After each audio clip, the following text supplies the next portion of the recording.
नमस्ते। आज हम श्री रामकृष्ण पर बात कर रहे हैं। हमारे पास कुछ लेख हैं और कुछ नोट्स भी हैं। तो कोशिश ये है कि इनमें से जो जरूरी बातें हैं, जो आइडियाज हैं, उन्हें समझें और देखें कि आज के टाइम में उनकी क्या रेलेवेंस है। नमस्ते। हाँ, बिल्कुल।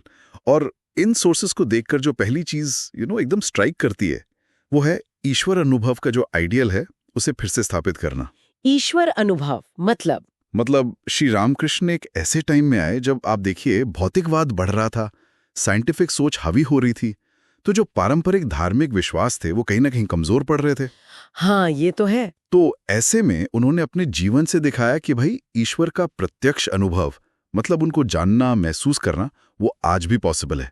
अच्छा, ये सिर्फ पुरानी किताबों की बात नहीं है। ये तो काफी पावरफुल बात है, खासकर आज के टाइम में जहाँ इतना संदेह है। तो ये उन्होंने किया कैसे, या लोगों को कैसे यकीन दिलाया इस पर? हाँ, देखिए, उनके अपने जीवन के जो अनुभव थे, उनकी जो साधनाएं थी, उन्होंने ही अनगिनत लोगों को जो शायद विश्वास खो रहे थे, उनको वापस ईश्वर और धर्म की जो गहरी सच्चाइयां हैं, उनकी तरफ मोड़ा। इन सोर्सेज में गांधी जी का भी जिक्र है। उन्होंने कहा कि श्री रामकृष्ण का जीवन हमें ईश्वर का सीधा प्रमाण देता है। अच्छा, गांधी जी ने कहा। हाँ। तो इसे पढ़कर या उनके बारे में जानकर यह एहसास मजबूत होता है कि शायद ईश्वर ही अल्टीमेट रियलिटी है, परम सत्य है, और बाकी सब वो तो आता जाता है, अस्थाई है। सही बात है। अच्छा, एक और बात जो इन सोर्सेज में बार बार दिख रही है, वो है सर्वधर्म संभाव, यानी सभी धर्मों के लिए एक जैसा आदर, है ना? इस पर थोड़ा और बताइए। जरूर जरूर। ये उनकी एक बहुत ही गहरी और यूनिक टीचिंग है। और उन्होंने ये नहीं कहा कि सारे धर्म बिल्कुल एक जैसे हैं, सेम टू सेम। हाँ, ये कंफ्यूजन रहता है कई बार। बिल्कुल। उन्होंने उनकी जो भिन्नताएं हैं, जो डिफरेंसेस हैं, उनको माना कि भाई रीति रिवाज अलग हैं, सिद्धांत अलग हैं, रास्ते अलग हो सकते हैं, लेकिन उन्होंने जोर इस बात पर दिया कि ये सारे अलग अलग रास्ते जो हैं वो अंत में एक ही मंजिल यानी ईश्वर तक ले जाते हैं। ओके। इसलिए सारे रास्ते वैलिड हैं, सच्चे हैं, सबको सम्मान मिलना चाहिए। इसी विचार को इंटरेस्टिंगली आजकल की जो एकेडमिक दुनिया है, उसमें अनेकतावाद, या जिसे अंग्रेजी में प्लूरलिज्म कहते हैं, हाँ, वो कहा जाता है। प्लूरलिज्म। अच्छा। हाँ। और श्री रामकृष्ण इसके शायद सबसे बड़े प्रैक्टिकल उदाहरण थे। और सबसे खास बात यह है कि उनका ये जो निष्कर्ष था, ये सिर्फ किताबी ज्ञान या कल्पना पर बेस्ड नहीं था। अच्छा।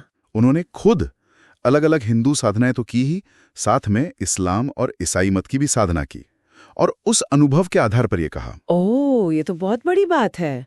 मतलब खुद अनुभव करके। बिल्कुल, इसी से तो कन्विक्शन आता है। हाँ।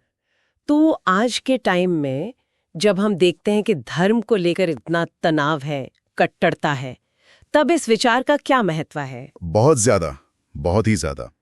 आज जब धर्म के नाम पर इतने झगड़े हो रहे हैं, इतनी नफरत फैल रही है, जो कि पूरी इंसानियत की शांति और तरक्की के लिए खतरा है ना, हाँ बिल्कुल। तब उनका ये सिद्धांत के सब रास्ते सही हैं, सब सच्चे हैं, ये और भी ज्यादा रेलेवेंट हो जाता है। एक सोर्स में अर्नोल्ड टॉइनबी, जो मशहूर इतिहासकार थे, हाँ। उनका भी जिक्र आता है। हाँ, टॉइनबी। उन्होंने कहा था कि गांधी जी का अहिंसा का सिद्धांत और श्री रामकृष्ण का ये सभी धर्मों को सत्य मानने का अनुभव, यही वो नजरिया है, वो दृष्टिकोण है जो शायद इंसानियत को बचा सकता है, उसे एक परिवार की तरह जोड़ सकता है। एक परिवार की तरह। हाँ, खासकर आज के परमाणु युग में, जहां हम खुद को ही खत्म कर सकते हैं, तो ये आपसी विनाश से बचने का शायद एकमात्र रास्ता है। सही कहा। अच्छा, एक और पॉइंट था सोर्सेज में कि उन्होंने प्राचीन भारत के जो आध्यात्मिक आदर्श थे, हाँ। उनको मॉडर्न लाइफ से जोड़ा। एक तरह के ब्रिज थे वो। हाँ, सही पकड़ा। बिल्कुल, उन्होंने यही दिखाया कि आपको आध्यात्मिक गहराई पाने के लिए जंगल जाने की जरूरत नहीं है, या समाज छोड़ने की जरूरत नहीं है। अच्छा। एक आम इंसान अपनी रोजमर्रा की जिंदगी जीते हुए, नौकरी करते हुए, बिजनेस करते हुए, वो भी उच्चतम आध्यात्मिक अनुभव पा सकता है। और जो प्राचीन ऋषियों के आदर्श थे, उनको जी सकता है। वो सचमुच एक तरह से प्राचीन ज्ञान और आधुनिक जीवन के बीच एक पुल थे। दोनों को कनेक्ट किया उन्होंने। कनेक्ट किया। आध्यात्मिकता तो ठीक है, लेकिन क्या नैतिकता, मोरालिटी पर भी उनका ध्यान था? नोट्स में कुछ इशारा है इस तरफ? बहुत ज्यादा, बहुत ही ज्यादा जोर था। सत्य पर टिके रहना, मतलब सत्यनिष्ठा। सत्यनिष्ठा, हाँ। हाँ। और दूसरा, काम कांचन का त्याग।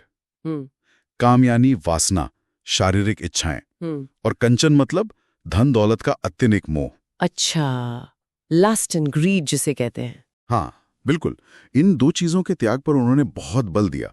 उनका मानना था कि भाई नैतिक शुद्धता के बिना, मॉरल प्योरिटी के बिना सच्ची आध्यात्मिकता नहीं आ संभव ही नहीं है। बिल्कुल, उन्होंने धर्म को सिर्फ बाहरी कर्मकांडों या चमत्कारों के प्रदर्शन या कई बार जो उसमें अनैतिक प्रथाएं घुस जाती हैं, हाँ, उनसे मुक्त करके उसके असली शुद्ध रूप पर जोर दिया। ये बहुत जरूरी बात है। और प्रेम को लेकर, लव को लेकर उनके क्या विचार थे?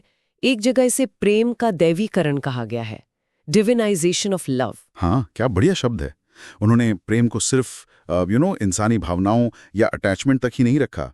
उन्होंने उसे उस लेवल तक उठाया जहां प्रेम का मतलब है हर जीव में, हर इंसान में उसी एक ईश्वर को देखना और महसूस करना। सब में ईश्वर को देखना। हाँ, ईश्वर में सभी आत्माओं की एकता। ये उपनिषदों का कोर आइडिया है ना कि सर्वम खलविदम ब्रह्म, सब कुछ ब्रह्म ही है। हाँ, सुना है। श्री रामकृष्ण ने इसे अपने जीवन में उतार कर दिखाया प्रैक्टिकली। उन्होंने अपनी पत्नी श्री शारदा देवी में, अपने शिष्यों में, यहाँ तक कि उन स्त्रियों में भी जिन्हें समाज शायद अच्छी नजर से नहीं देखता था, उनमें भी ईश्वर का ही रूप देखा और उनका गहरा सम्मान किया।